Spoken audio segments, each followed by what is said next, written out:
kejadian di Masjid Al-Fitrah, Ketapang, pukul 17.35.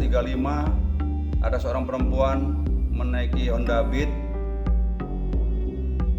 hanya singgah sebentar ke kamar mandi langsung mengambil sepatu jamaah sholat. Untuk BL samar-samar, inilah dia. Ini orangnya, kerjanya sangat cepat, sudah ahli cara mengambil sendal sepatu orang untuk mencuri orang di masjid. Untuk orang belum diketahui, lagi kita cek. Ini dia orangnya, langsung kabur. Terima kasih.